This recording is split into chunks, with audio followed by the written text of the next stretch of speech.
Ya, selamat siang Ibu-Ibu. Apakah sudah bisa mendengar suara saya?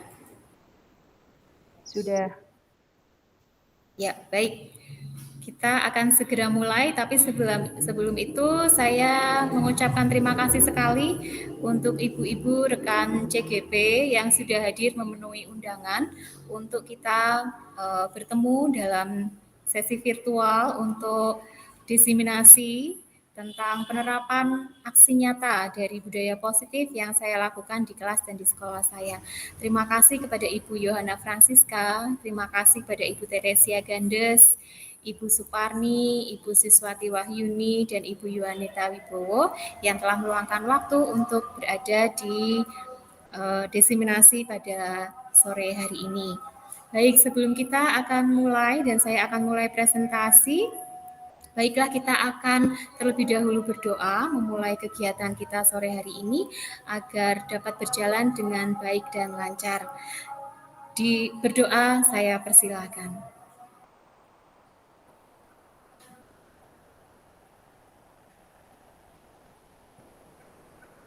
Berdoa cukup? Ya, sekali lagi kami ucapkan terima kasih kepada ibu-ibu rekan CGP yang sudah hadir dan meluangkan waktunya.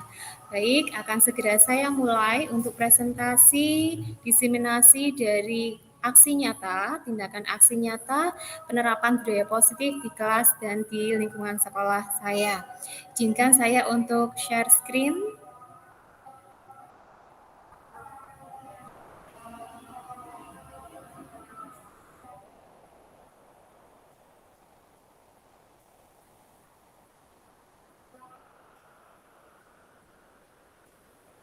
Apakah sudah terlihat ibu-ibu? Sudah. Sudah ya, baik ya. Saya akan terbesar. Ya. Ini adalah tindakan aksi nyata penerapan budaya positif dari materi dari modul 1.4 PGP atau program guru pendidikan guru penggerak yang kita jalani sampai 9 bulan nanti, dan ini di waktu ini kita belajar tentang modul atau materi budaya positif. Dari semua materi yang kita sudah terima, ini adalah sebagai salah satu tugas aksi nyata di modul 1.4 ini. Nah, dari tugas ini adalah untuk penerapan dan tindakan dari aksi nyata dari penerapan budaya positif yang sudah kita terima dan saya terapkan di kelas dan di sekolah saya. Saya Gandes Juga Permati adalah calon guru penggerak dari SMP Negeri 6 Klaten. Baik, saya akan mulai. Di sini nanti saya akan berbagi. Yang pertama adalah mengapa dan apa budaya positif. Jadi di sini nanti adalah saya menyampaikan perlunya penerapan budaya positif di kelas dan di sekolah. Untuk apa kita perlu menerapkan budaya positif di kelas dan di lingkungan sekolah kita. Kemudian yang berikutnya adalah aksi nyata. Ini nanti saya akan menyampaikan penjabaran dari penerapan budaya positif saya di SMP Negeri 6 Klaten. Kemudian juga ada testimoni dan rencana perbaikan. Ini nanti akan ada testimoni atau tanggapan baik dari rekan sejawat ataupun dari siswa tentang aksi nyata penerapan budaya positif di kelas dan di sekolah SMP Negeri 6 Klaten, juga dengan rencana perbaikan ke depan. Dan berikutnya ada tanggap dan saran, ini nanti untuk kita bisa berbagi komentar serta saran serta masukan dari panjenengan semua. Baik ibu-ibu, kita akan masuk ke yang pertama, yaitu mengapa dan apa budaya positif itu. Untuk mengawali mengetahui tentang apa budaya positif, ini sebenarnya materi yang sungguh sangat baik dan ini sepertinya baru, tetapi sebenarnya sudah banyak kita terapkan di sekolah kita, di kelas kita. Hanya saja mungkin kita agak kurang sadar bahwa kita sudah mulai menerapkan. Tetapi dengan mengetahui materi budaya positif ini, tentu saja kita akan lebih mantap dan bersemangat di dalam kita menciptakan budaya positif, lingkungan positif di kelas dan di sekolah kita. Nah, sebelum itu untuk mengawali penyampaian mengapa harus ada budaya positif dan apa sebenarnya budaya positif itu, saya mengajak ibu-ibu semua untuk menyimak video berikut ini dan kemudian merenungkan bersama-sama beberapa pertanyaan berikut. Yang pertama, pertanyaan apa perbedaan yang Anda lihat pada kedua cara guru tersebut dalam melibatkan murid? Kemudian yang kedua, menurut Anda bagaimana perasaan murid dalam kelas pertama? Dan yang ketiga, menurut Anda juga bagaimana perasaan murid dalam kelas kedua? Dan kemudian yang berikutnya, dari kedua kelas tersebut, kelas pertama dan kedua, kelas manakah yang menurut Anda menciptakan budaya positif dan mengapa? Nah, kita akan sama-sama menyimak video berikut ini dan merenungkan pertanyaan-pertanyaan tersebut. Kita lihat videonya. Akan menampilkan dua sekolah dengan budaya sekolah yang berbeda. Perhatikan perilaku guru dan murid di kedua sekolah tersebut. Silakan menonton dan merefleksikannya. Pagi anak-anak, besok sekolah kita akan mengadakan lomba kebersihan. Kita harus jadi juaranya ya. Besok kalian harus membawa semua alat kebersihan. Paham anak-anak? Paham. Aku duluan yang pegang sapunya. Aku yang pakai dong berarti. Aku kan juga mau pakai supaya dapat pujian bu guru. Baik, Anda telah menyaksikan video budaya sekolah di sekolah A. Nah, sekarang Anda akan mengamati bagaimana budaya sekolah B. Amati perilaku guru dan murid di sekolah B. Selamat menyaksikan. Selamat pagi anak-anak. Agenda belajar kita pagi ini, kita akan keliling sekolah. Tugas kalian adalah mengamati kebersihan lingkungan di sekolah kita ya. Nanti sampaikan satu persatu di kelas.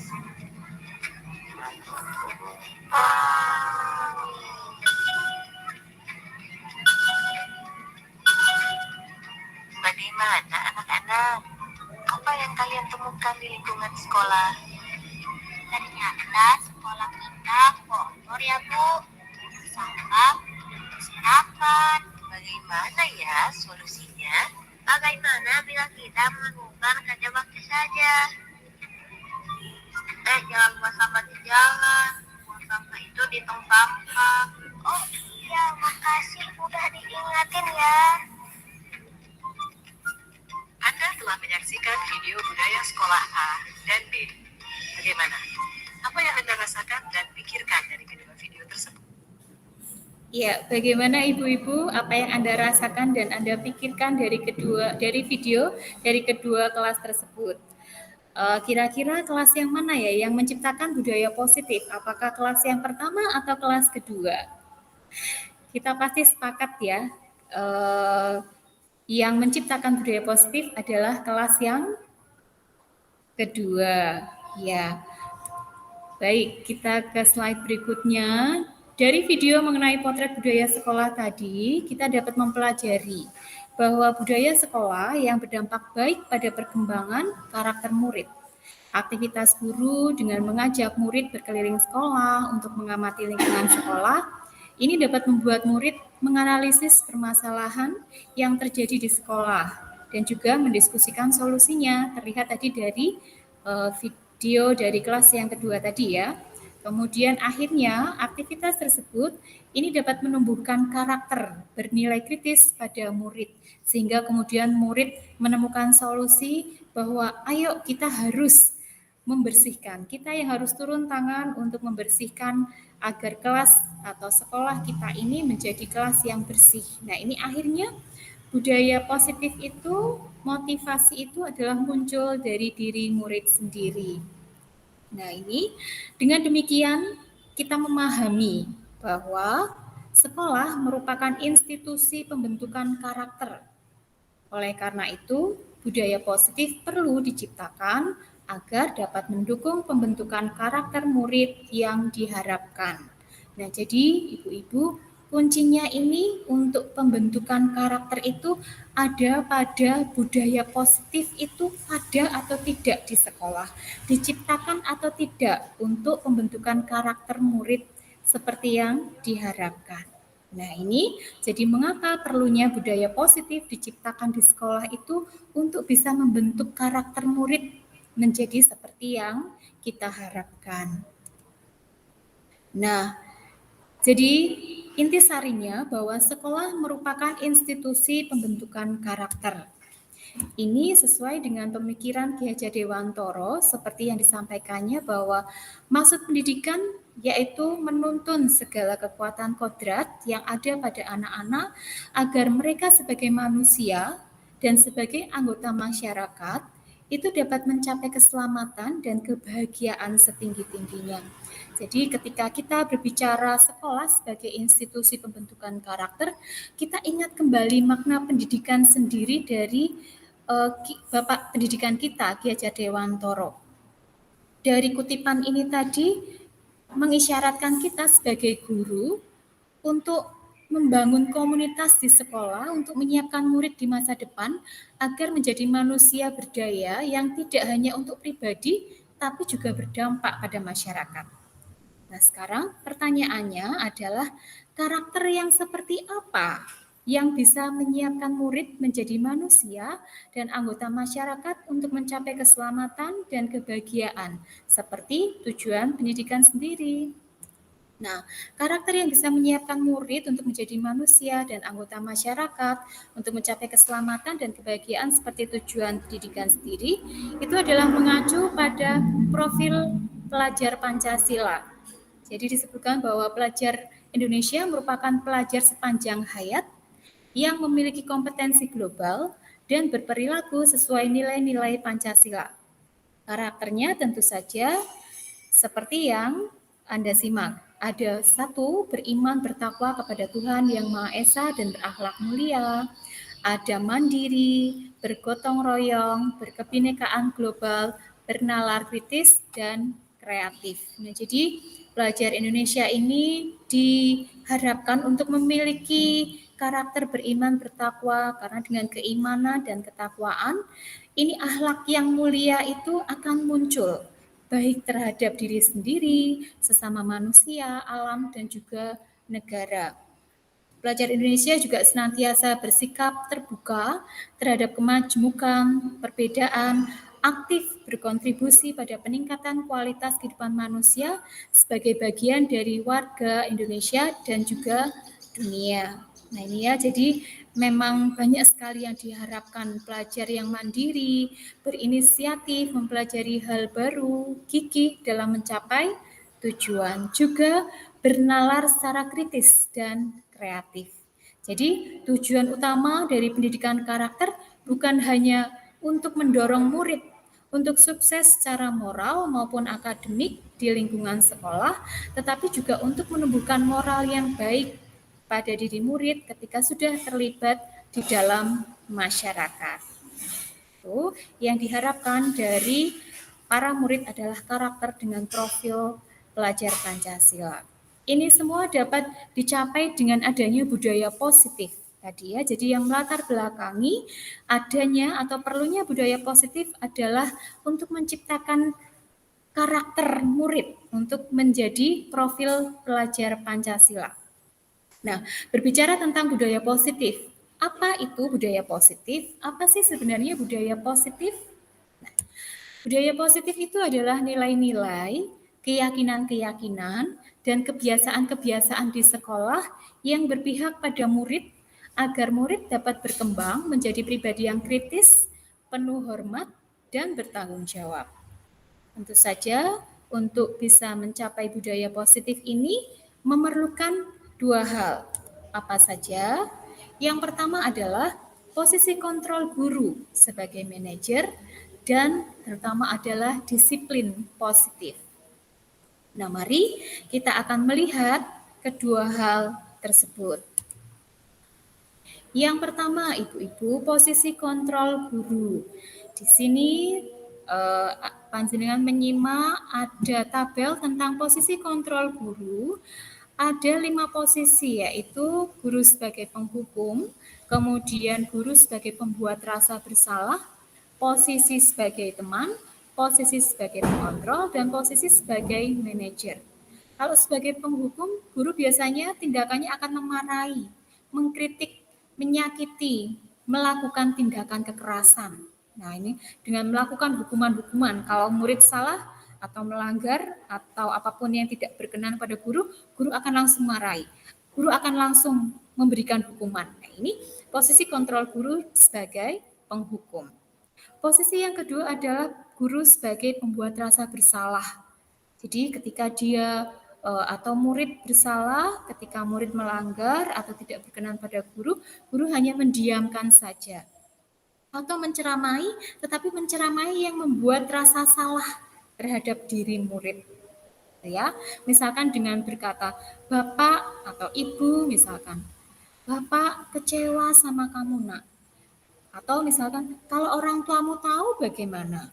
Nah, seharusnya kamu tahu dong, jadi orang tua itu sudah menyekolahkanmu dengan susah-susah. Nah, itu akhirnya akan tercipta rasa bersalah dalam diri murid. Atau yang ketiga, posisi kontrol guru sebagai teman. Dia akan selalu membuat pemakluman. Misalkan, dengan perkataannya yang, nah, lakukan ya demi bapak atau ibu. Kita kan teman, nah misalkan seperti itu. Itu adalah posisi guru sebagai teman ketika murid melakukan pelanggaran atau bersalah. Yang keempat, posisi guru sebagai pengontrol, dia hanya akan memantau, kemudian mencatat berapa kali misalkan murid membuat kesalahan, kemudian dia pantau, dia catat. Nah, ini perkataannya itu bisa saja seperti ini. Kamu sudah tahu kan aturannya, kalau sudah 3 kali terlambat masuk kelas, kira-kira hukumannya apa? Atau misalkan sudah 3 kali terlambat masuk kelas, kamu sudah tahu kan harus tinggal di luar kelas. Nah, misalkan seperti itu. Jadi dia memantau dan mencatat apa yang dilakukan oleh murid ini. Dia sebagai pengontrol. Kemudian posisi yang kelima adalah guru sebagai manajer. Dia akan bertanya dan membuat kesepakatan. Nah, ini yang diharapkan dari kita sebagai guru yang bisa menciptakan budaya positif adalah guru di posisi kelima ini sebagai manajer. Dia yang bertanya ketika murid bersalah atau melanggar. Guru tidak akan langsung menghukum, tidak juga membuat rasa salah, tidak juga hanya mendiamkan, merasa sebagai teman atau hanya memantau berapa kali kesalahan apa aturannya, tidak. Tetapi guru akan membuat kesepakatan dengan murid sampai murid ini menemukan solusi atas permasalahannya. Jadi perkataannya akan menjadi seperti ini. Apa sebenarnya harapanmu? Apa yang kamu harapkan? Ketika kamu melakukan seperti ini pasti ada alasannya. Untuk kedepannya bagaimana? Apa yang kamu lakukan? Nah, ini jadi guru terus menggali motivasi positif dari dalam diri murid bagaimana untuk bisa menemukan solusi atas permasalahan yang dihadapi oleh murid. Nah, ini adalah posisi kontrol guru sebagai seorang manajer. Dalam menumbuhkan disiplin pada diri murid secara intrinsik, guru perlu berperan pada posisi kontrol manajer yang bertanya dan membuat kesepakatan kelas bila murid melakukan kesalahan atau pelanggaran.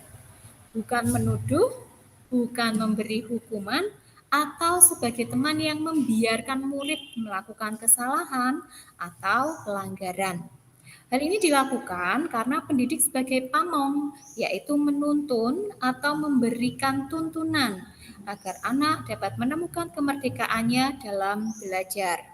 Anak diberi kebebasan, namun perlu juga diberi tuntunan dan arahan agar anak tidak kehilangan arah dan membahayakan dirinya. Nah, ibu-ibu, rekan guru penggerak, calon guru penggerak, di sini saya akan tampilkan sebuah video agar kita bisa belajar bersama. Kita berada di posisi kontrol yang mana? Apakah sebagai penghukum atau agar kita bisa memiliki bayangan posisi kontrol guru sebagai seorang penghukum, kemudian posisi sebagai pembuat rasa bersalah atau posisi sebagai teman, posisi sebagai pengontrol atau pemantau, dan posisi sebagai manajer yang diharapkan itu seperti apa. Saya akan menampilkan sebuah video, kita akan bersama menyimak.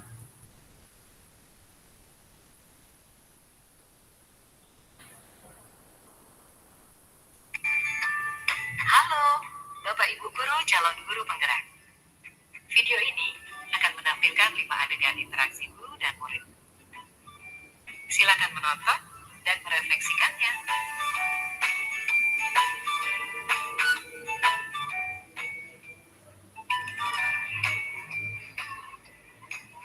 Bagi anak-anak, silakan PR yang kemarin diberikan diletakkan di meja. Anton, kamu sudah mengerjakan belum? Belum mengerjakan saya, Bu. Kamu selalu ya nggak ngerjain PR. Sekarang kamu duduk di depan, lalu tulis.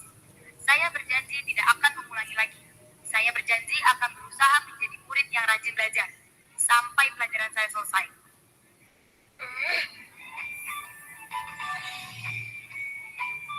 Pagi anak-anak, hari ini ada tugas ya. Ada yang belum mengerjakan? Anton, kamu sudah mengerjakan? Belum, Pak. Kamu nggak ngerjain tugas ya? Kamu mau jadi apa nanti? Kamu lihat sekolah nggak sih? Coba, bayangkan orang tua betapa kecewanya sama kamu. Kamu itu sudah kelas 5. Harusnya bertanggung jawab sama dirimu sendiri. Maaf, Bu. Saya terlambat. Ya udah, nanti jangan diulangi lagi ya. Kalau kamu rajin, Ibu senang lihatnya. Ya, lain kali tepat waktu ya masuknya. Tas dulu dong. Kita kan teman. Wah, jadi kalau aku terlambat lagi, apa ya?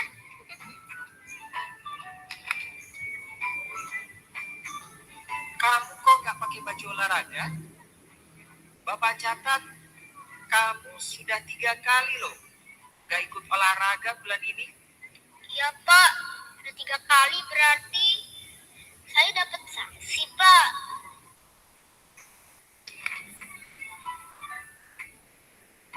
Ini, Bu.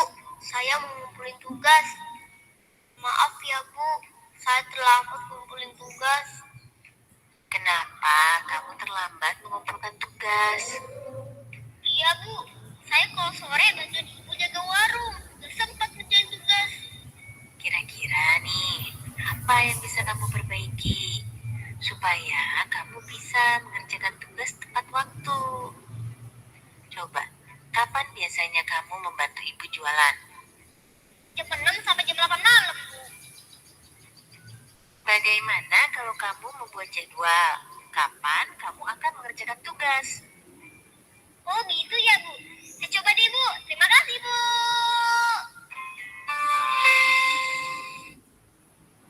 Ya, itu ibu-ibu rekan calon guru penggerak, itu tadi adalah contoh dari kelima posisi kontrol guru. Apakah guru sebagai penghukum seperti tadi yang dilakukan oleh guru yang pertama pada Anton, Anton terlambat langsung menghukum, gitu ya. Nah, ada juga yang sebagai teman ya sudah, ada yang sebagai pembuat rasa bersalah. Bagaimana orang tuamu kalau tahu seperti ini? Nah itu. Ada juga yang tadi sebagai pemantau, kemudian kamu sudah 5 kali terlambat. Nah ini kamu tahu kan aturannya apa? Nah itu sebagai pemantau.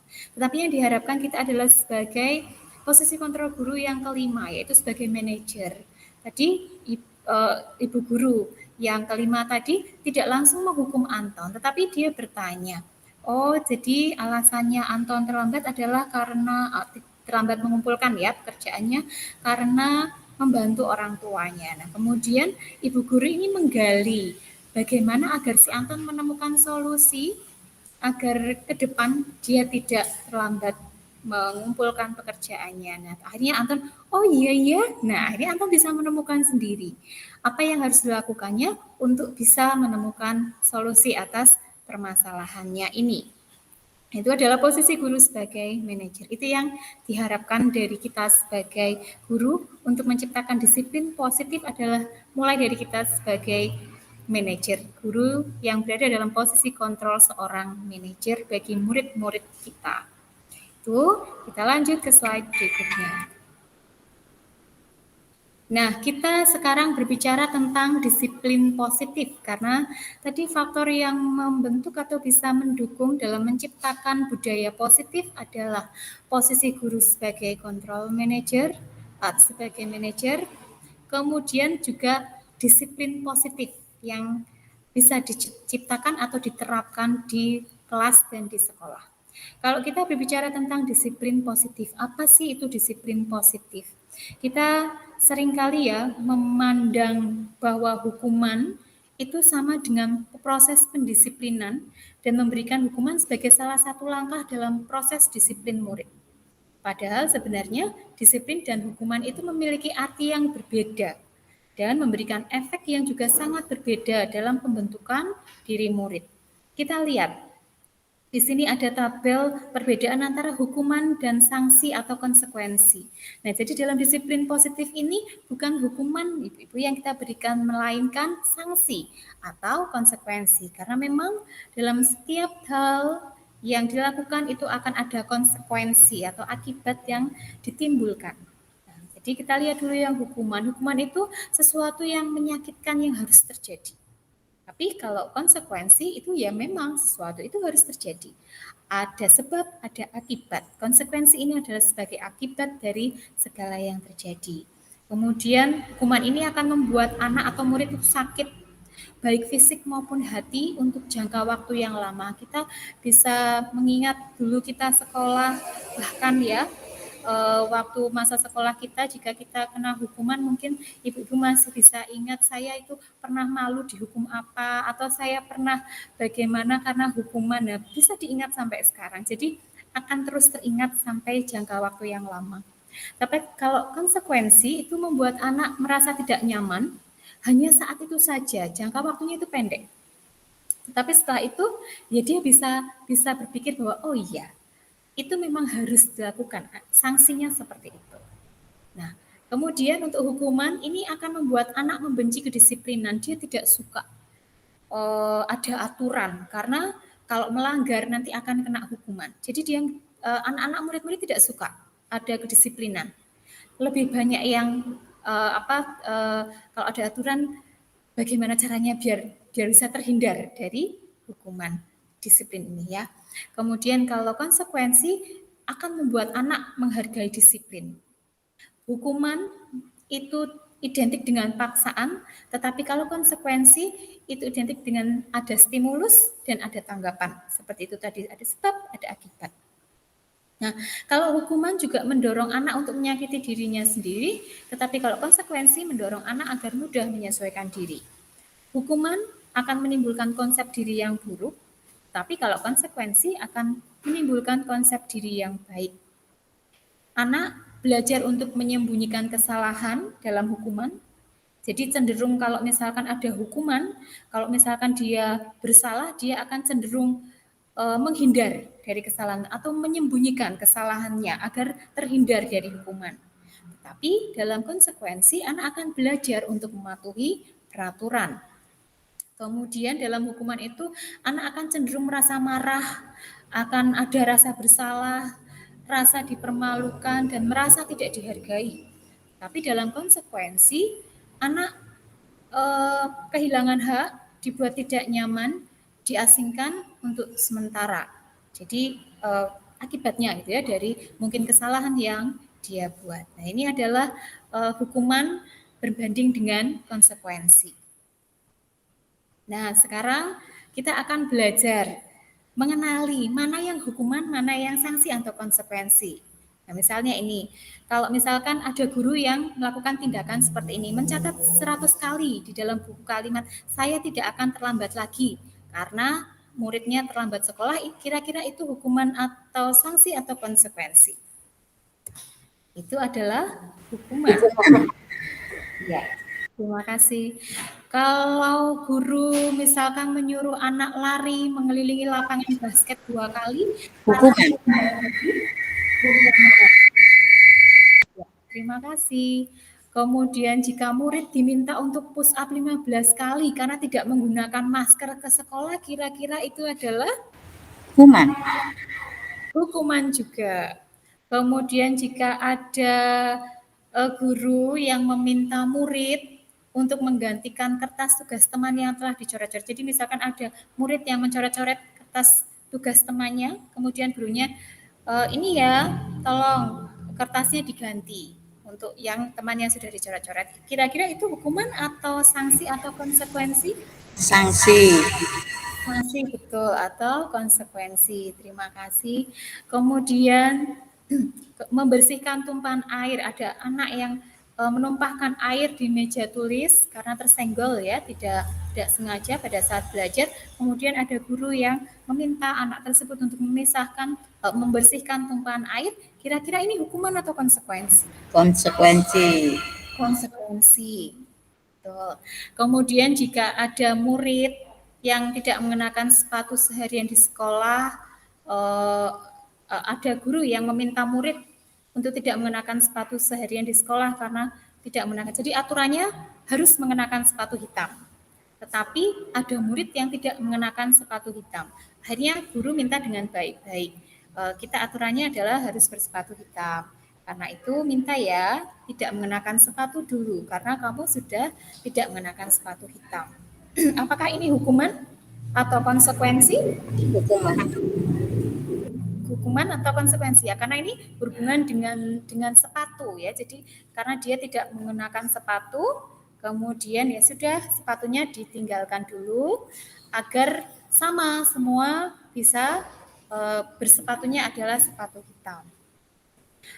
Kemudian jika ada guru yang meminta anak untuk lari mengelilingi lapangan basket 2 kali karena terlambat 10 menit untuk pelajaran PJOK. Jadi pelajaran PJOK memang lari-lari gitu ya. Nah ini sudah selesai larinya, kemudian ada yang terlambat, kemudian gurunya minta untuk lari mengelilingi lapangan basket 2 kali. Kira-kira ini hukuman atau konsekuensi? Konsekuensi. Konsekuensi. Baik, terima kasih ibu-ibu hebat. Oh mana ya, sebentar. Ya, ini adalah konsekuensi. Terima kasih ibu-ibu calon guru penggerak yang hebat atas responnya. Kita lanjutkan. Nah, ini disiplin positif. Disiplin dimaksudkan, jadi intinya disiplin positif ini dimaksudkan untuk mengembangkan perilaku para murid serta mengajarkan murid tentang kontrol dan kepercayaan diri dengan berfokus pada apa yang mampu mereka pelajari dan keyakinan yang mereka percayai. Tujuan akhir dari disiplin ini adalah agar murid memahami perilaku mereka sendiri, berani mengambil inisiatif dan juga berani bertanggung jawab atas pilihan mereka dan menghargai diri mereka sendiri dan orang lain. Nah, intinya terutama adalah ini menghargai diri mereka sendiri dan orang lain, belajar bertanggung jawab atas pilihan mereka. Ini ya, nah ini tadi ada mereka mampu mempelajari keyakinan yang mereka percayai. Memang disiplin positif ini adalah berawal dari keyakinan. Keyakinan tentang apa? Keyakinan tentang yang mereka percayai atau nilai-nilai universal, nilai-nilai kebajikan apa yang mereka percayai. Nah, ini yang akan selanjutnya kita bahas. Saya sampaikan tentang keyakinan kelas. Ini penting dalam pembentukan budaya positif, terutama dalam penerapan disiplin positif agar anak mampu melaksanakan disiplin positif dari dalam diri mereka sendiri ini, mereka harus berdasarkan keyakinan mereka tentang nilai-nilai kebajikan tadi. Ya, nah ini kita terlebih dulu mengawali dengan teori motivasi perilaku manusia. Jadi manusia dalam berperilaku itu didasari dari motivasi eksternal, ada juga yang didasari dari motivasi internal. Ada yang motivasi internal itu adalah menjadi tujuan dari disiplin positif. Jadi motivasi, maaf ini saya salah ya, harusnya ini adalah motivasi internal. Jadi untuk menghindari ketidaknyamanan atau hukuman, apa yang akan terjadi bila saya tidak melakukannya? Nah itu kalau ini juga motivasi eksternal juga untuk mendapatkan imbalan dari orang lain. Apa yang akan saya dapatkan bila saya melakukannya? Jadi kedua ini apa yang harus saya lakukan untuk menghindari, apa yang saya lakukan untuk dapat imbalan ini motivasi eksternal dipengaruhi oleh orang lain atau di luar mereka. Nah, kalau motivasi internal itu berbeda untuk menghargai diri sendiri, menjadi insan sesuai harapan kita. Dengan bertanya, saya akan menjadi orang yang seperti apa bila saya melakukannya. Nah, ini adalah motivasi internal yang datang dari dalam diri sendiri, sehingga ini yang akhirnya kemudian menjadi tujuan dari disiplin positif untuk menciptakan motivasi yang datang dari diri sendiri, bukan dari luar seseorang tersebut. Karena kalau yang datang dari luar orang tersebut, motivasi eksternal itu, dia hanya akan dipengaruhi oleh orang lain. Bagaimana menghindari ketidaknyamanan atau hukuman, bagaimana mendapatkan imbalan atau penghargaan dari orang lain. Nah, ini motivasi dari luar. Tapi kalau motivasi itu datang dari diri sendiri, tentu saja akan menjadi sesuai dengan harapan mereka, ya. Karena mereka bertanya, saya akan menjadi orang seperti apa bila saya melakukannya. Ini yang menjadi tujuan dari disiplin positif. Kemudian yang berikutnya, kenapa harus keyakinan kelas? Mengapa tidak peraturan saja? Mengapa harus keyakinan kelas? Seperti pertanyaan, mengapa kita memiliki peraturan harus menggunakan helm bila mengendarai kendaraan roda 2? Atau mengapa kita memiliki peraturan 3M? Menggunakan masker, mencuci tangan, menjaga jarak, paling tidak 1,5 meter. Atau mengapa kita memiliki peraturan harus datang tepat waktu pada saat mengikuti pelatihan? Nah, ini hanya aturan-aturan yang datangnya itu akan menjadi motivasi eksternal. Kalau tidak menggunakan helm nanti ada hukumannya, kena sanksi. Nah, itu ya ditilang misalkan seperti itu. Tetapi untuk bisa mendukung motivasi itu datang dari dalam diri sendiri atau motivasi intrinsik, tentu saja harus kembali ke nilai-nilai atau keyakinan-keyakinan agar bisa lebih menggerakkan seseorang dibandingkan mengikuti serangkaian peraturan-peraturan. Jadi kalau kita lihat hierarkinya, nih ya, budaya positif itu di dalamnya ada lingkungan yang positif. Di dalamnya ada keyakinan kelas dan peraturan kelas. Peraturan kelas ini dalam lingkup yang paling sempit dibuat bisa jadi dari sekolah, bukan dari murid sendiri. Kemudian kalau lebih luas lagi keyakinan kelas ini membuat murid akan mampu berpikir lebih karena motivasi itu datang dari dirinya sendiri. Dari keyakinan kelas ini, dia akan menciptakan lingkungan yang positif. Dan dari lingkungan yang positif akan menciptakan budaya yang positif. Nah, itu jadi hierarkinya kita lebih ke keyakinan kelas daripada peraturan kelas. Itu yang kita laksanakan.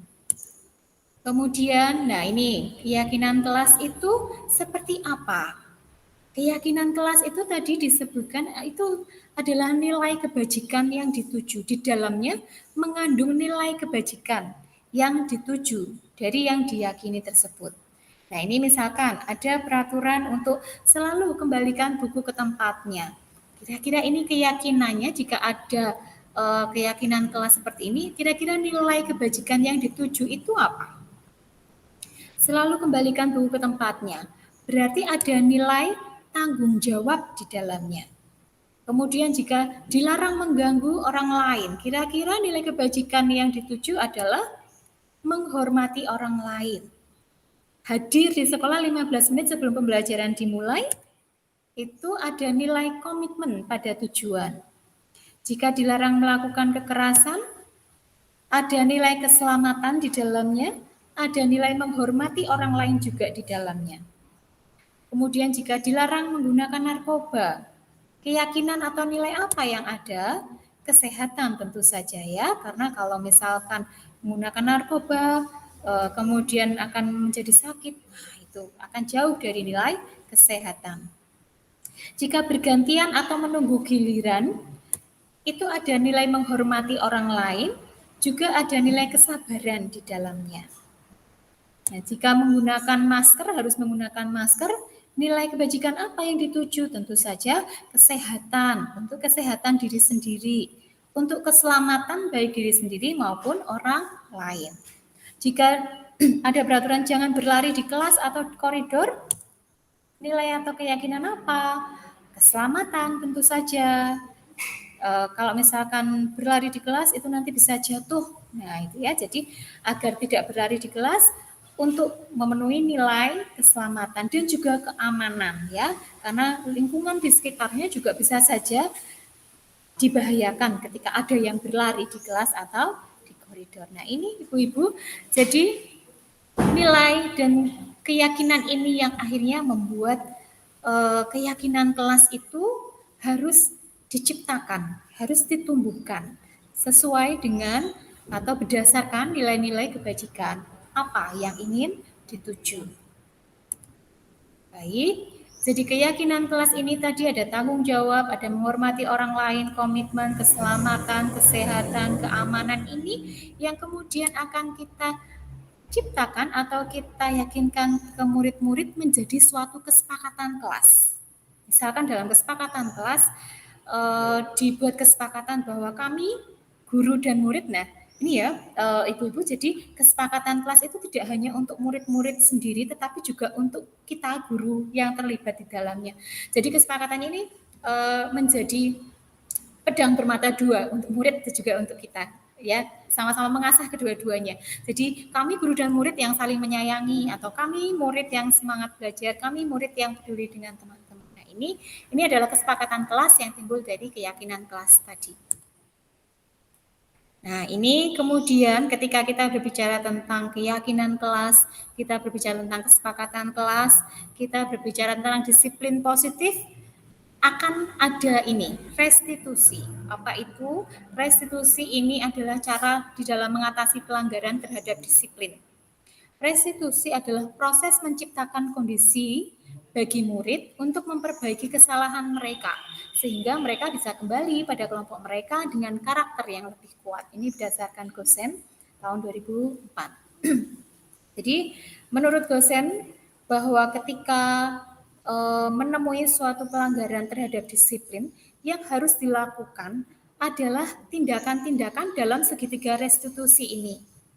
Mulai dari menstabilkan identitas dengan prinsip bahwa setiap orang pasti pernah melakukan kesalahan.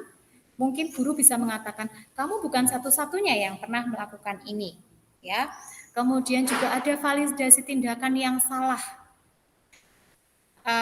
Mungkin guru bisa menyampaikan, kamu tentu punya alasan mengapa melakukan itu. Nah, ini lebih cenderung atau akan memacu atau menuju kepada posisi guru sebagai manajer dengan melakukan segitiga restitusi ini.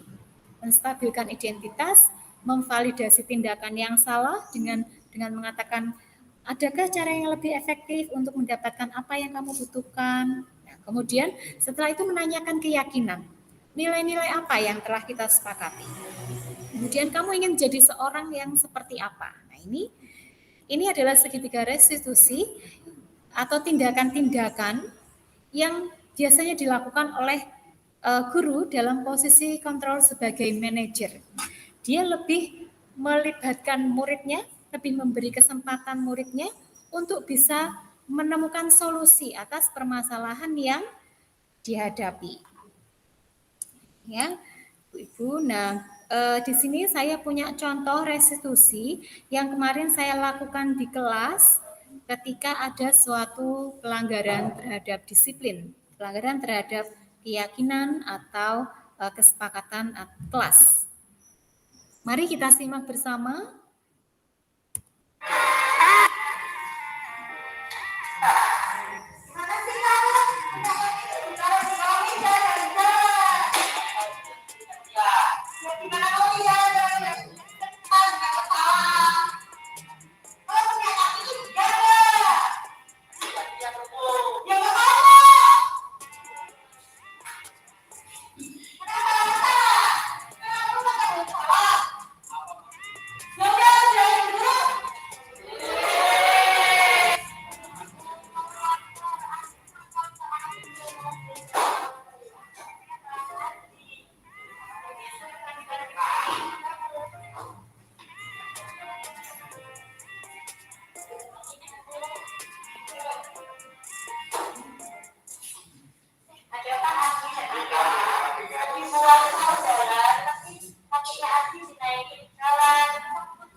Baik, jadi itu ibu-ibu, untuk bisa membangun budaya positif memerlukan keterlibatan guru, murid, manajemen sekolah, dan juga orang tua yang sangat diperlukan. Semuanya harus bahu-membahu dalam membangun budaya positif di sekolah. Nah, kemudian kita di bagian yang kedua, ini adalah aksi nyata dari penerapan budaya positif di SMP 6 Klaten. Apa saja dari koneksi materi kemarin yang sudah saya sampaikan, mulai dari latar belakang tujuan pendidikan, yaitu menuntun segala kodrat yang ada pada anak agar dapat mencapai keselamatan dan kebahagiaan yang setinggi-tingginya baik sebagai manusia maupun sebagai anggota masyarakat. Kemudian yang melatar belakangi aksi nyata ini, yang kedua adalah pendidikan bertujuan menciptakan profil pelajar Pancasila dalam kerangka merdeka belajar. Dan guru harus menyiapkan murid di masa depan agar menjadi manusia berdaya, tidak hanya untuk pribadi tapi juga berdampak pada masyarakat.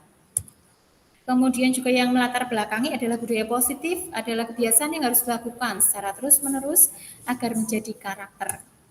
Karakter yang diharapkan adalah yang mengacu pada profil pelajar Pancasila, yaitu pelajar Indonesia yang sepanjang hayatnya memiliki kompetensi global dan berperilaku sesuai nilai-nilai Pancasila. Dan yang terakhir yang melatar belakangi adalah guru harus menjadi inisiator dalam mewujudkan budaya positif di sekolah yang berpihak pada murid. Dengan latar belakang tersebut, saya melakukan aksi nyata dengan tujuan yang pertama, menumbuhkan karakter beriman dan takwa pada Tuhan Yang Maha Esa dalam diri murid. Kemudian, kegiatan ini juga bertujuan untuk menumbuhkan sikap menghargai diri sendiri dan juga menghormati orang lain. Dan tujuan yang ketiga adalah mengembangkan sikap peduli lingkungan. Dari tujuan ini bisa dijadikan tolak ukur keberhasilannya adalah yang pertama, ketika dikatakan berhasil ketika yang pertama, murid menunjukkan sikap beriman dan takwa dalam pembelajaran di kelas dan di sekolah. Kegiatan ini juga dikatakan berhasil jika murid mengutamakan prokes atau protokol kesehatan selama PTM terbatas di sekolah. Kemudian, kegiatan ini dikatakan berhasil jika semua warga sekolah bisa saling menjaga hubungan harmonis satu sama lain di kelas dan di sekolah. Selain itu, tolak ukurnya juga ketika semua warga sekolah menunjukkan sikap peduli lingkungan dengan menjaga kebersihan kelas dan sekolah. Maka kegiatan tersebut akan dikatakan berhasil. Nah, dari tujuan dan tolak ukur tadi, saya bagi lini masanya menjadi minggu pertama, saya mengadakan koordinasi dengan murid dan rekan sejawat terkait pelaksanaan aksi nyata. Kemudian juga menyusun instrumen pelaksanaan aksi nyata dan menyiapkan alat dan bahan yang diperlukan. Itu pada minggu pertama. Pada minggu kedua, saya menyusun kesepakatan kelas bersama dengan murid. Di minggu ketiga, saya melaksanakan kesepakatan kelas. Dan di minggu keempat, saya mengevaluasi pelaksanaan kesepakatan kelas dan juga melakukan perbaikan serta tindak lanjut dari pelaksanaan aksi nyata tersebut. Dan inilah hasil dari aksi nyata yang saya lakukan di SMP Negeri 6 Klaten. Di minggu pertama, di dalam melakukan koordinasi dan persiapan, saya melakukan koordinasi baik dengan kepala sekolah, juga para wakil kepala sekolah dan pembantu kepala sekolah, kemudian juga kepada rekan sejawat, dan juga kepada murid-murid, memberitahu mereka bahwa akan ada kegiatan dan program aksi nyata penciptaan budaya atau penerapan budaya positif. Kemudian pada minggu kedua, ini adalah menyusun kesepakatan kelas bersama murid. Saya masuk ke dalam kelas-kelas, kemudian bersama dengan mereka menyusun apa yang menjadi kesepakatan bersama di dalam kelas tersebut. Mereka saya minta untuk berkelompok, kemudian dalam kelompok tersebut mereka mengusulkan kesepakatan, kemudian setelah itu di dalam kelas besar, dalam satu kelas, bersama didiskusikan apa yang menjadi kesepakatan dari kelas tersebut. Nah, kemudian inilah hasilnya di minggu kedua ini, hasil dari kesepakatan kelas. Seperti yang bisa dilihat ini di salah satu contohnya di kelas 8C, disiplin dan kami kelas 8C, yang pertama disiplin dan bertakwa, sopan dan ramah, bertanggung jawab dan taat pada peraturan sekolah. Kemudian juga ada kesepakatan di kelas 8F. Nah, ini adalah hasil kesepakatan-kesepakatan yang telah dicapai bersama ketika kami mendiskusikan apa yang menjadi kesepakatan kelas untuk dilaksanakan di dalam kelas untuk bisa menciptakan atau menerapkan budaya positif di kelas. Nah, ini kesepakatan kelasnya tidak hanya untuk siswa tetapi juga untuk guru. Guru menjelaskan dengan jelas, menegur siswa yang berisik. Ini yang disampaikan oleh murid-murid pada waktu itu. Baik, kemudian pada minggu ketiga, setelah menyusun kesepakatan kelas, kemudian memajangnya di tiap kelas, pada minggu ketiga ini adalah eksekusi di dalam melaksanakan kesepakatan kelas. Seperti yang pertama, foto yang pertama ini menumbuhkan nilai iman dan takwa dengan berdoa sebelum dan sesudah pembelajaran ini untuk menumbuhkan nilai iman takwa dengan berdoa, kemudian juga menumbuhkan nilai menghargai diri sendiri dengan patuh protokol kesehatan, memakai masker selama PTM terbatas, menjaga jarak, dan juga selalu mencuci tangan dengan air dan sabun. Ya, setiap kali akan mulai pelajaran ataupun mengakhiri atau setiap kali diperlukan. Kemudian juga bagaimana menumbuhkan nilai menghormati orang lain, yaitu dengan saling menyapa dan tersenyum, seperti yang kami lakukan ketika misalkan ada tamu baik dari wali murid ataupun tamu-tamu dari yang lain. Kemudian juga ini yang tengah ini adalah ketika ada guru lewat, murid-murid biasanya menyapa selamat siang Bu, selamat pagi Bu. Kemudian foto yang paling kanan ini menumbuhkan nilai menghargai orang lain dengan mendengar dan memperhatikan teman ketika sedang berbicara. Ketika teman sedang presentasi, yang lain memperhatikan. Kemudian juga bagaimana menumbuhkan nilai peduli kebersihan kelas dan lingkungan dengan melaksanakan piket dan juga kerja bakti, dan juga bagaimana menumbuhkan nilai peduli kebersihan dan keindahan lingkungan dengan membuang sampah pada tempatnya. Ini ada pemilahan sampah sesuai jenis sampahnya. Kemudian juga bagaimana menumbuhkan nilai peduli kebersihan dan keindahan dengan melaksanakan bersih lingkungan. Ini yang kami lakukan setiap hari Jumat, ada Jumat bersih. Kemudian tidak hanya murid tetapi dengan semua guru juga melaksanakan kebersihan lingkungan. Ya. Nah, kita sampai pada testimoni dan rencana perbaikan.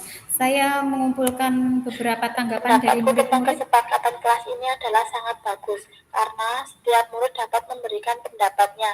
Bagaimana cara agar terciptanya kelas yang nyaman, tentram, dan damai.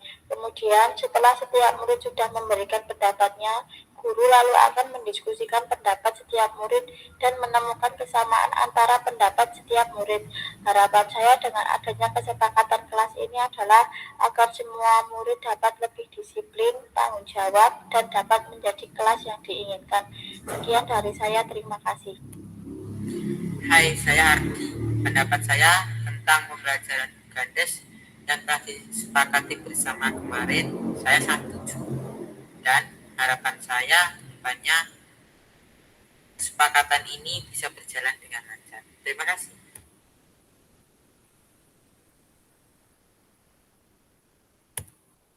Ya. Oh, maaf, ini sebentar, sepertinya ada kesalahan.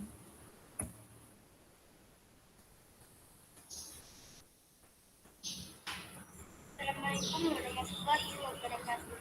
Perkenalkan, nama saya Karmidia Ratisti, nomor absen 9 kelas 8B. Di sini saya akan menyampaikan tentang testimoni atau pendapat tentang pembelajaran yang diajarkan Bu Gandes yang isinya menyebutkan tentang kesepakatan kelas yang dibuat kemarin.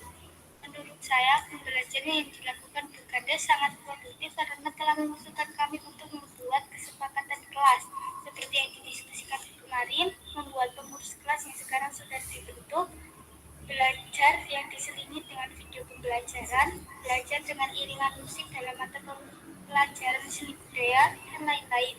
Dan harapan kedepannya, semoga kelas kami menjadi kelas yang disiplin, menaati peraturan, produktif, dan menjalankan kesepakatan kelas yang telah dibuat. Sekian dari saya. Wassalamualaikum warahmatullahi Selamat wabarakatuh. siang. Saya nama untuk Retna Wuryaningsih, mengajar matematika kelas 8 di SMP Negeri 6. Untuk menumbuhkan nilai-nilai karakter pada anak seperti beriman dan takwa itu saya berdoa sebelum dan selesai pelajaran dan ibadah sholat Jumat bagi yang beragama Muslim. Terus untuk menumbuhkan karakter menghargai diri kita sendiri dan juga orang lain, itu kita tetap menjaga prokes, memakai masker, sama cuci tangan sebelum pelajaran, jadi 3 Terus yang ketiga untuk menumbuhkan karakter peduli lingkungan, kita ada 3 kebersihan di kelas dan juga kebersihan di lingkungan kesehatan. Kemudian penumbuhan karakter yang harus diterapkan di SMP. Terima kasih. Assalamualaikum. Ya, dari testimoni-testimoni tersebut dan juga setelah mengevaluasi, kemudian untuk rencana perbaikan adalah dengan terus menggerakkan rekan-rekan guru untuk menerapkan posisi kontrol dalam menumbuhkan motivasi intrinsik siswa dan juga menciptakan budaya positif di sekolah serta terus membangun kolaborasi demi terwujudnya budaya positif ini yang terus kita usahakan.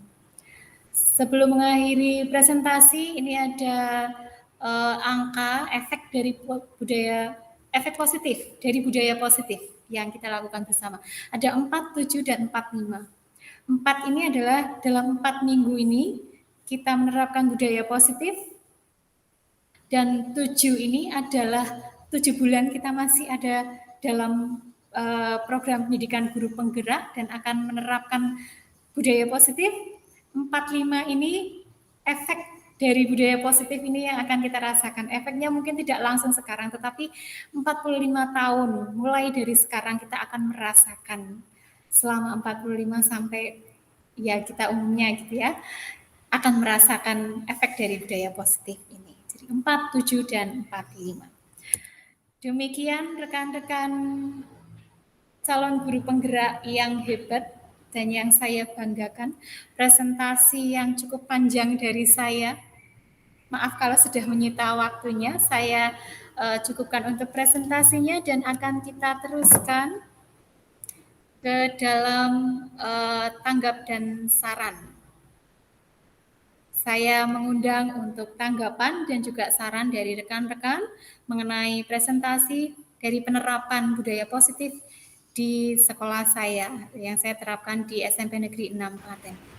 Mari silakan saya undang jika ada yang ingin memberikan tanggapannya, baik kepada Ibu Suparni terlebih dahulu.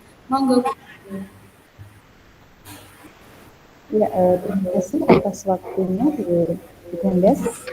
Setelah saya menyimak dari paparan dari Bu Gandes yang sangat luar biasa, komplit sekali dari kegiatan awal, pelaksanaan sampai akhir refleksi. Nah, yang saya tanyakan di sini Bu, bagaimana respon kepala sekolah atau rekan sejawat dengan apa yang dilaksanakan Bu Gandes terkait dengan kesepakatan kelas tersebut. Terima kasih.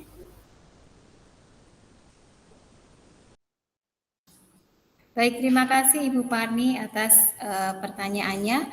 Untuk respon baik dari kepala sekolah maupun rekan sejawat, apalagi murid-murid, mereka merespon dengan sangat baik. Kepala sekolah mendukung, rekan sejawat ketika pertama kali saya menyampaikan mungkin juga agak aneh ya, terlebih kepada siswa. Ketika pertama kali saya menyampaikan, siswa merasa aneh karena memang selama ini belum pernah ya peraturan itu dibuat bersama. Peraturan pasti akan dibuat dari atasan atau misalkan posisi kita di sekolah ya dari sekolah.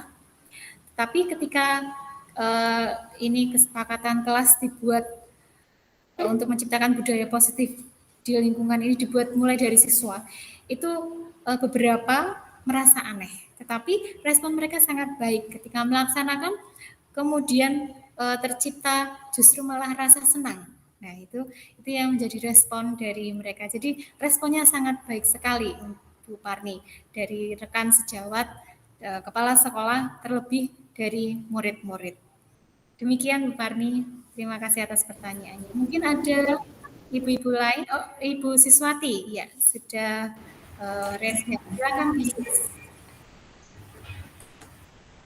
Terima kasih.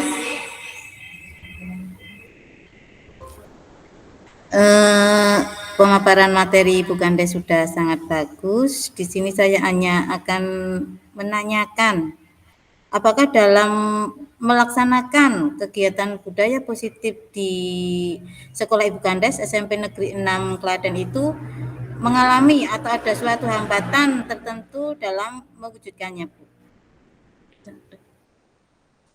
Sekian. Ya, baik, terima kasih Bu Sis atas pertanyaannya. Mengenai hambatan yang saya alami, tentu saja ada hambatannya. Selain tadi respon dari siswa maupun kepala sekolah maupun rekan sejawat baik, tetapi tentu saja dalam pelaksanaannya ada hambatan. Jadi misalkan dari beberapa siswa itu memang ketika kami menyusun kesepakatan kelas mungkin agak kurang merespon. Nah, itu akan menjadi tantangan tersendiri untuk bisa bagaimana agar suara setiap siswa ini terakomodasi. Jadi tidak hanya dari sebagian, tapi karena ini adalah kesepakatan kelas harus datang dari semua warga sekolah, terutama untuk anak-anak dari seluruh siswa. Nah, tapi ada beberapa yang memang hanya pasif, hanya ya manut atau bahkan malas-malasan gitu ya. Tetapi ini yang menjadi tantangan tersendiri untuk bagaimana bisa mendorong mereka untuk bisa bersuara. Demikian juga dari segi waktu, mungkin untuk bisa menciptakan budaya positif melalui keyakinan kelas ini dan dalam pelaksanaannya, kalau dalam waktu 4 minggu itu rasanya tidak cukup. Jadi memang perlu waktu lebih lama untuk bisa tercipta budaya positif. Saya kira itu Bu Siswati. Oke, terima kasih Bu Sis. Ada lagi yang ingin menanggapi? Dipersilahkan, mungkin satu atau dua tanggapan atau saran dari Yohana. Baik, terima kasih Bu Gandes. Luar biasa, bagus sekali pemaparan dari Bu Gandes. Semoga bisa dilanjutkan dan dipertahankan seperti itu. Bu Gandes, ada yang ingin saya ketahui, ada yang ingin saya tanyakan kepada Bu Gandes. Faktor apa saja yang mempengaruhi keberhasilan dalam menumbuhkan budaya positif di sekolah Ibu? Terima kasih. Ya, baik, terima kasih Bu Yohana untuk pertanyaannya. Faktor yang mempengaruhi pelaksanaan aksi nyata ini ya tentu saja faktor bisa mendukung keberhasilan dan faktor yang bisa menghambat itu tadi ya, hambatannya adalah itu seperti tadi, tetapi saya yakin faktor-faktor kita untuk bisa fokus sesuai dengan teori apresiasi positif inquiry apresiatif itu ya, untuk bisa kita fokus kepada faktor-faktor yang menjadi kelebihan kita. Nah, ini faktor-faktor yang saya rasa bisa mendukung untuk pelaksanaan dari penerapan budaya positif di sekolah saya. Ini adalah dari warga sendiri, dari warga sekolah, baik dari rekan sejawat maupun dari kepala sekolah, dari siswa, kemudian juga dari orang tua murid juga mereka sangat membantu mendukung. Nah, ini yang bisa menjadi faktor yang positif, menjadi kelebihan yang bisa mendukung untuk pelaksanaan aksi nyata penerapan budaya positif di sekolah saya. Demikian juga untuk faktor sarana dan prasarana, karena kebetulan sekolah kami adalah juga sebagai sekolah kemarin mengikuti Adiwiyata ketika saya sedang menerapkan aksi nyata penerapan budaya positif ini, terkhusus dalam nilai peduli lingkungan, ini sangat terbantu sekali oleh kegiatan atau program yang sedang berjalan di sekolah saya, yaitu program Adiwiyata. Nah, ini faktor juga yang mendukung dalam penerapan aksi nyata, penerapan budaya positif di sekolah saya. Demikian Bu Yohana. Ya, terima kasih atas pertanyaannya. Ibu Tere, monggo Bu Tere.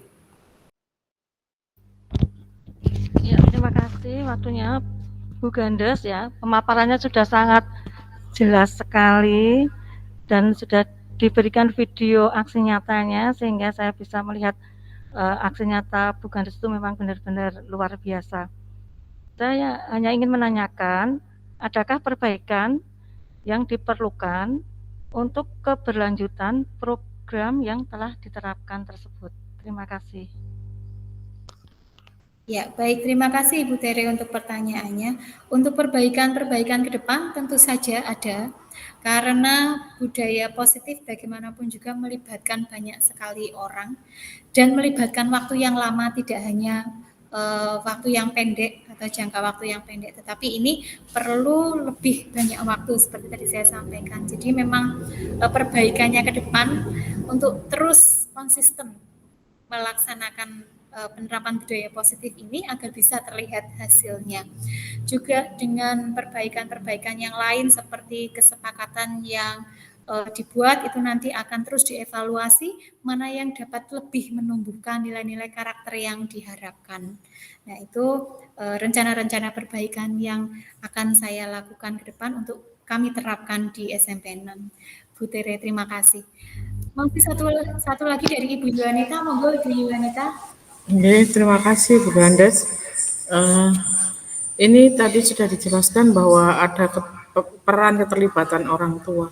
Nah, yang saya tanyakan, bagaimana reaksi orang tua saat akan dilakukan program dan perubahan apa yang mereka rasakan terhadap sikap anak-anak mereka. Ngaten, matur nuwun. Ya, baik. Terima kasih Ibu Yuanita untuk pertanyaannya. Untuk keterlibatan orang tua di sini, maaf tadi memang belum saya cantumkan ya di presentasi, tetapi orang tua ini juga terlibat di dalam program ini atau penerapan budaya positif, terutama dalam dukungan mereka untuk anak-anak mereka di rumah. Jadi ketika tadi tujuan dari aksi nyata ini adalah untuk menumbuhkan nilai beriman dan takwa, ini tidak hanya di sekolah saja, tetapi juga di rumah. Jadi bagaimana di rumah mereka bisa menumbuhkan nilai ini, baik nilai beriman takwa, kemudian juga nilai menghargai orang lain, dan nilai peduli terhadap lingkungan. Ini orang tua itu sangat terlibat dan memberi dukungan, dan respon mereka baik ketika melihat anaknya mungkin di rumah sudah mulai menyapa orang tuanya, selamat pagi Pak, Bu, atau tersenyum, paling tidak dengan sederhana, dengan tersenyum dan saling menyapa, mengucapkan terima kasih. Nah, itu menumbuhkan nilai karakter menghargai, menghormati orang lain. Juga dengan nilai peduli lingkungan, ini anak-anak sudah mulai belajar untuk bagaimana menjaga kebersihan di rumah mereka ini. Orang tua sangat merespon sekali dan mendukung, merespon positif terhadap aksi nyata yang dilakukan dalam penerapan budaya positif di SMP Negeri 6 Klaten ini. Demikian Ibu Yuanita. Ya, Ibu-ibu terima kasih sudah menyempatkan meluangkan waktu untuk bersama-sama berada di ruang virtual untuk diseminasi kegiatan aksi nyata dari penerapan budaya positif yang saya lakukan di SMP Negeri 6 Klaten, dan juga untuk tanggapan dan saran yang sudah diberikan. Saya mohon maaf jika ada kekurangan dan sekali lagi terima kasih. Baik, jika dirasa ini sudah cukup, kita akan mengakhiri pertemuan pada sore hari ini dengan berdoa. Kita akan tutup dengan doa, mari kita berdoa. Berdoa cukup? Ya, terima kasih Ibu-ibu rekan calon guru penggerak, selamat sore dan sampai bertemu kembali. Salam dan bahagia. Salam.